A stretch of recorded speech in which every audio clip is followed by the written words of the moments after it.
Hey all, good morning. I'm Becky, and this is my first time doing this, so I'm a little nervous. I will try to remember to speak loudly and clearly into the microphone. That was my main direction. Welcome everyone here and everyone joining us online today. We're so glad you're here. I'm Becky, and I'm a member of the Social Justice Committee. We are a people creating beloved community here at First Unitarian New Bedford. We believe in practicing and promoting the UU values of justice, equity, transformation, pluralism, interdependence, and generosity in our congregation, and that those values always spring from the love at the center that guides us all. We're a people of purpose in this church. We work to make sure everyone feels welcome in this meeting house. And if what you hear today resonates with you, we hope you'll consider becoming part of this way cool community of seekers and keepers of this long dream. First Unitarian in New Bedford recognizes that the land we inhabit and enjoy sits on the unceded ancestral land of the Wampanoag. We give respect to the people of the First Light and their ancestors and honor them in our church. A few housekeeping reminders.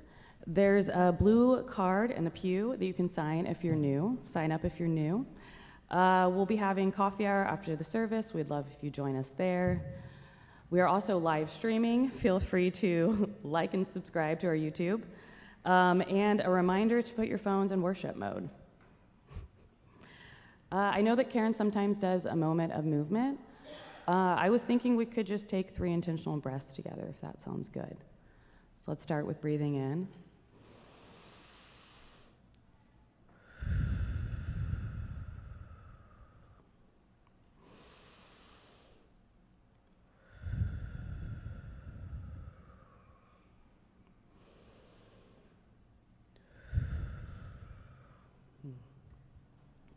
All right, so we'll begin our service by lighting our chalice. ToniAnne, if you would, please.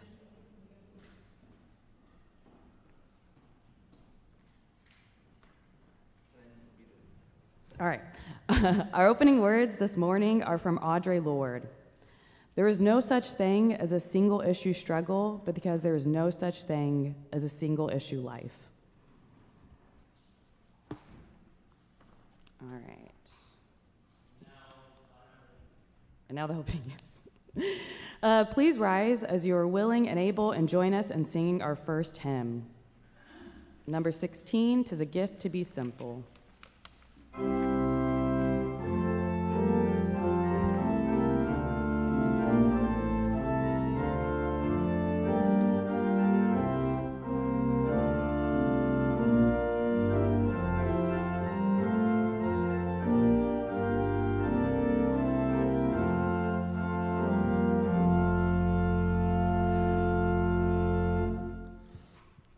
"'Tis a gift to be simple, is a gift to be free, 'tis a gift to come down where we ought to be, and when we find ourselves in the place just right, 'twill be in the valley of love and light.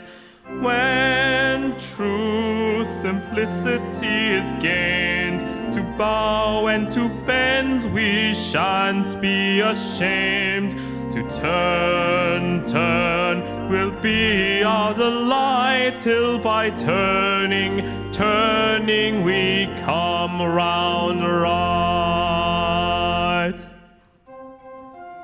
To be simple, gift to be free, 'tis a gift to come down where we ought to be, and when we find ourselves in the place just right, 'twill be in the valley of love and delight. When true simplicity is gained, to bow and to bend we shan't be ashamed. To turn will be our delight, till by turning we come around right.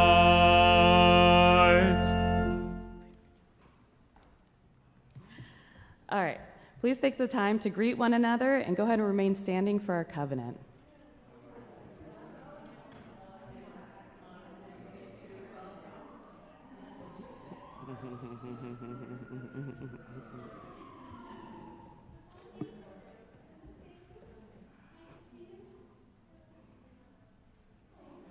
All right, if you will remain standing, please join me in reciting our covenant, which is printed in your order of service. All right. We come together as a religious community upholding freedom of conscience, right relationship, and the inherent worth of all people. We value our diversity and pledge to care for one another in the spirit of compassion, to speak and listen to each other with respect, and to promote justice and kindness in the world. All right, the kids are on a field trip today, so we are going to the Candles of Joy and Concern. So now is the time in our service when we share with each other our joys and concerns. If you have something you would like to share, please come forward, tell us your name, and very briefly tell us what you would like to share.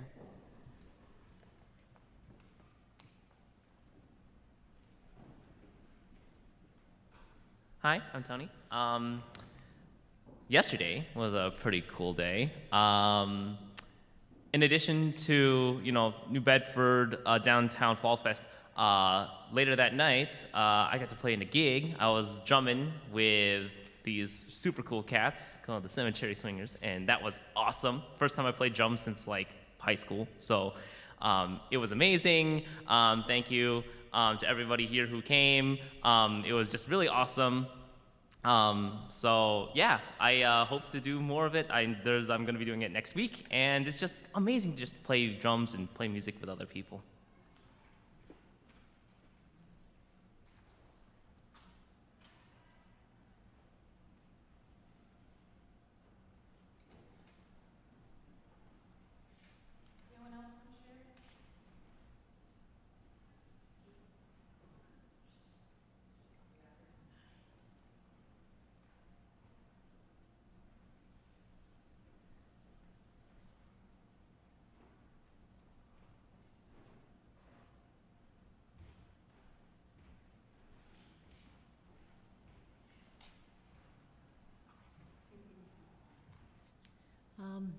This is kind of a normal thing in life that isn't so normal for anybody.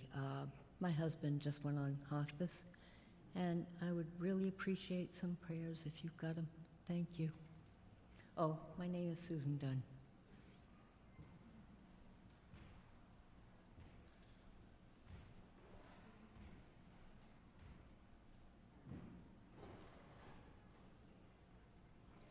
We light two final candles, as is our practice here. One for all the joys and concerns we keep in our hearts today. One for all of those who have yet to find a safe and supportive space in which to share their joys and sorrows.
now we're going to do our reading.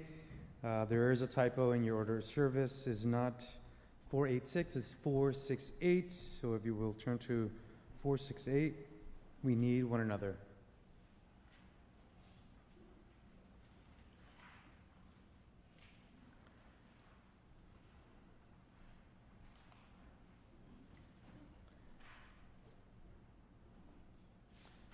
We need one another when we mourn and would be comforted.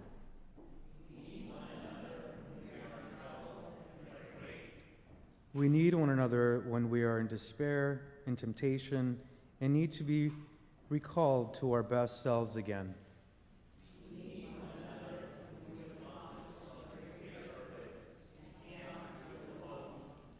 We need one another in the hour of success when we look for someone to share our triumphs.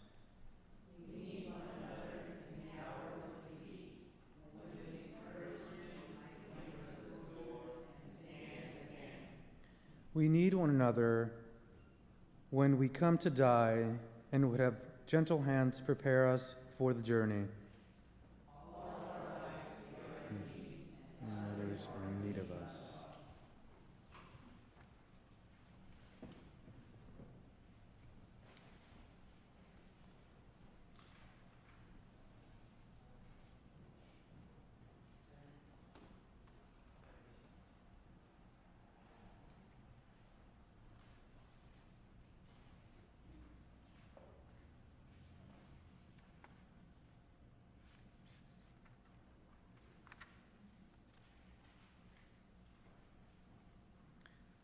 The line in life, nature, science, philosophy, religion constantly returns into itself.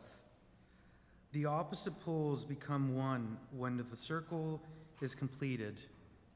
All truth revolves about one center. All is a manifestation of law, of one law.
second reading today is an anonymous quote number 434.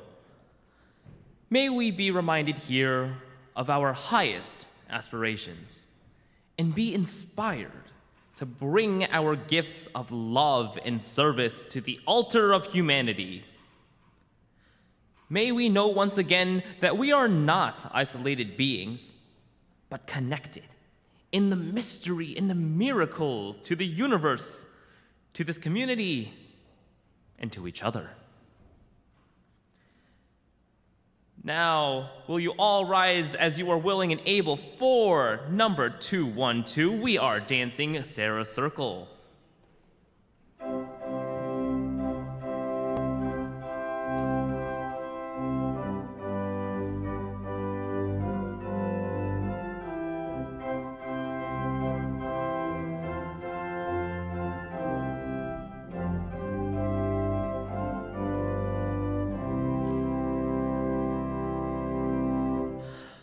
We are dancing Sarah Circle.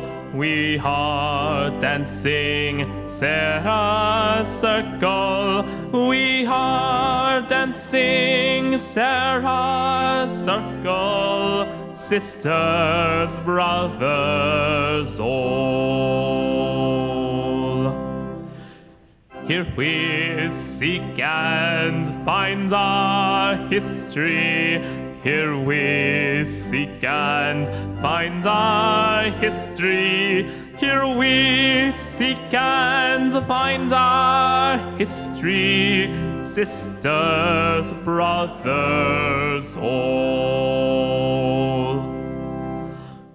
We will all do our own naming. We will all do our own naming. We will all do our own naming. Sisters, brothers, all. Every round a generation. Every round a generation. Every round a generation. Sisters, brothers, all. On and on the circles moving. On and on the circles moving. On and on the circles moving. Sisters, brothers, all.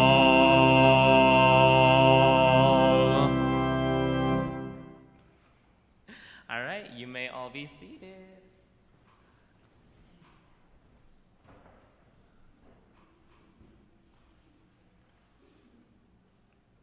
All right, this is reading number 418.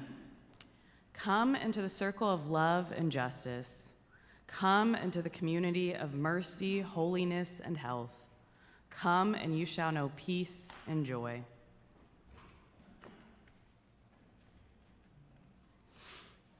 So now is the time in our service when we ask for your kind donations toward the many good works of this church.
Thank you so much, Randy.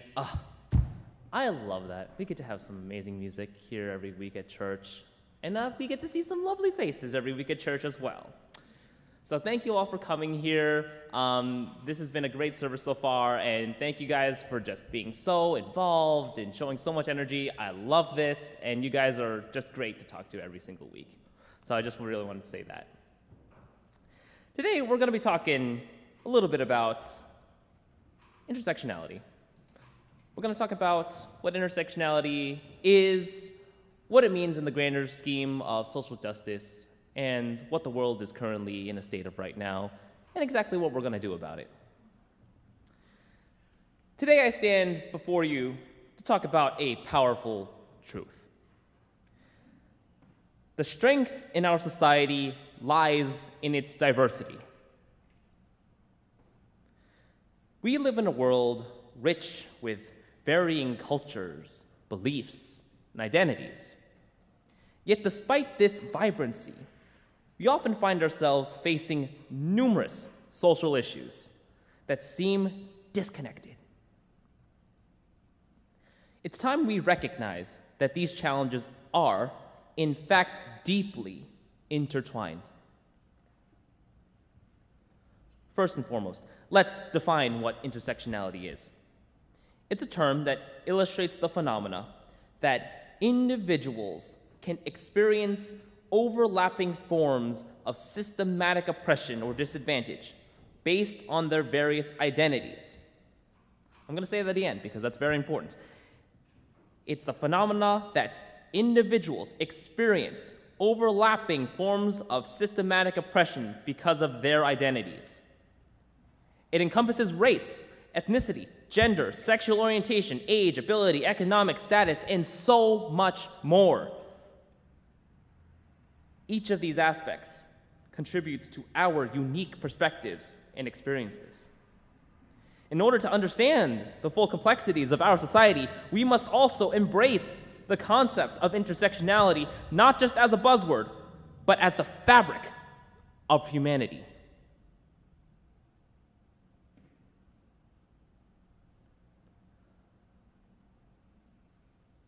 Social issues do not exist in just silos. When we look at issues like poverty, education, healthcare, climate change, we must understand that they do not affect everyone equally. For instance, systematic racism can lead to economic disparities, which in turn affect access to quality education and healthcare. Similarly, gender inequality intersects with class, impacting the opportunities available to women of different backgrounds. By recognizing these connections, we can begin to address the root causes of social issues rather than merely just treating their symptoms. This holistic approach is essential for creating lasting results.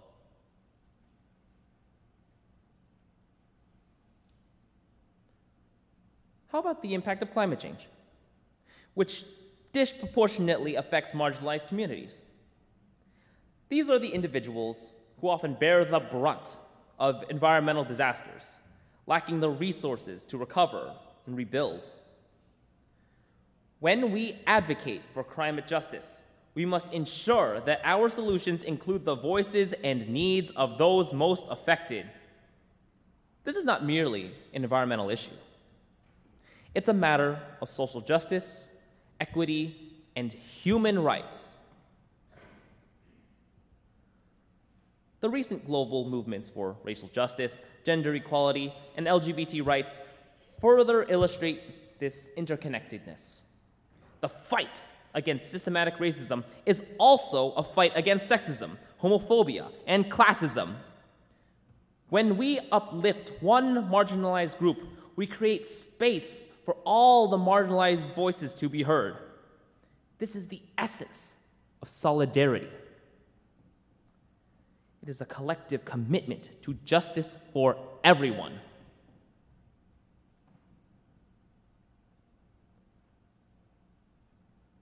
So how do we take action? How do we transform this understanding into meaningful change? Well, first, we must educate ourselves and others. Awareness is the first step towards action.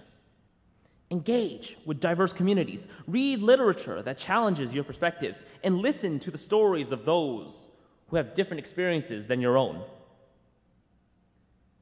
When we cultivate empathy and understanding, we empower ourselves to become better advocates for change.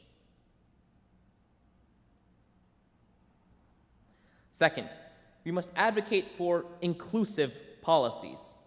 Whether you're a student, a professional, or an activist, your voice matters. Support initiatives that promote equity in your workplace, school, or community. Encourage representation in the decision-making process, ensuring that diverse voices are not only heard, but valued. Third, we must build coalitions. The challenges we face are too complex for any single group to tackle alone. Collaborate with organizations that focus on various social issues, fostering a network of support that transcends individual agendas. Within these organizations, we must hold ourselves and our leaders accountable. It is not enough simply to support diversity and inclusion. We must actively challenge systems of oppression, demand transparency and accountability from those in power, and ensure that they prioritize equity in their policies and practices. Together, we can create a more powerful and unified front for social justice.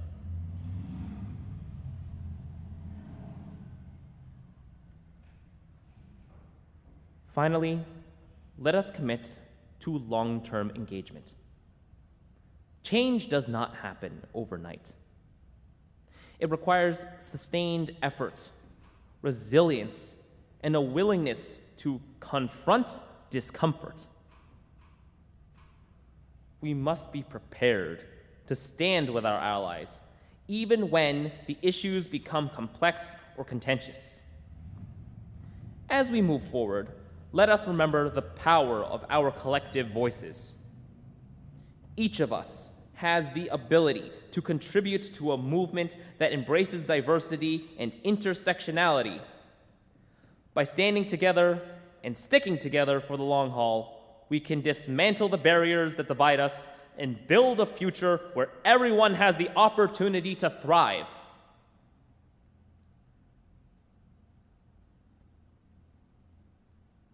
In closing, I urge you to reflect on your own roles in this movement for social change. Ask yourself, how can I contribute to a society that values diversity? How can I advocate for intersectionality and community? Let's rise to that challenge together. Let's create a world that celebrates our differences while recognizing our shared humanity. The time for action is now.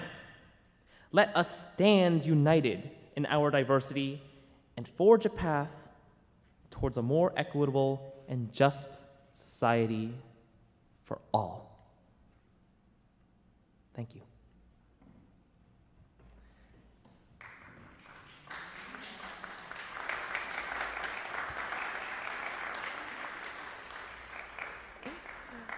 Thank you very much. And now we are now down to our final hymn of today, number 108. If you're willing and able, for number 108, My Life Flows On in Endless Song.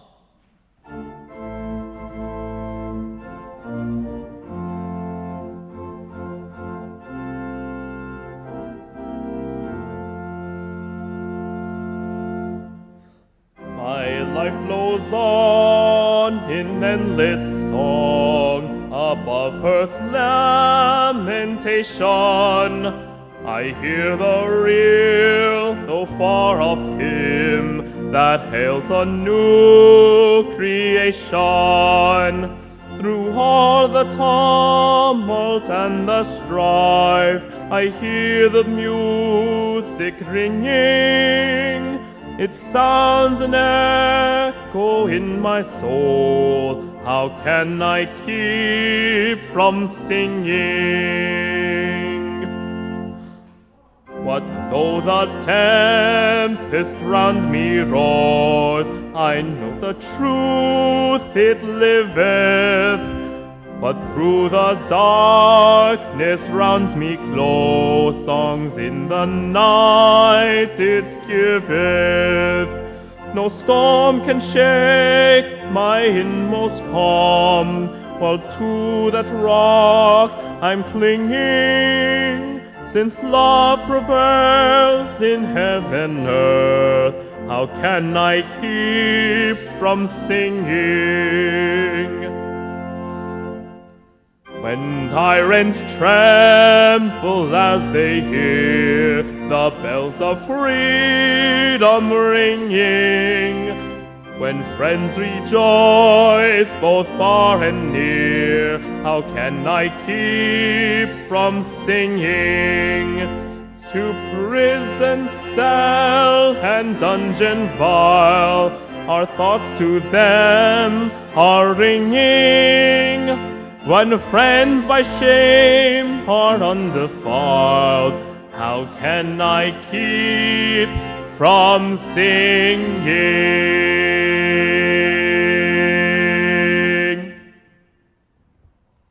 Our closing words today are number 447.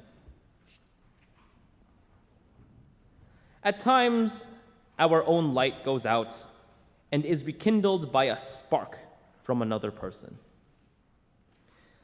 Each of us has cause to think with deep gratitude of those who have lighted the flame within us. Hold fast, my church. Stay strong. Go out there and be awesome. Live long and prosper. Go out in peace. Do that thing that Karen always does. Have some coffee and food downstairs. I love you all. Play us out, Randy.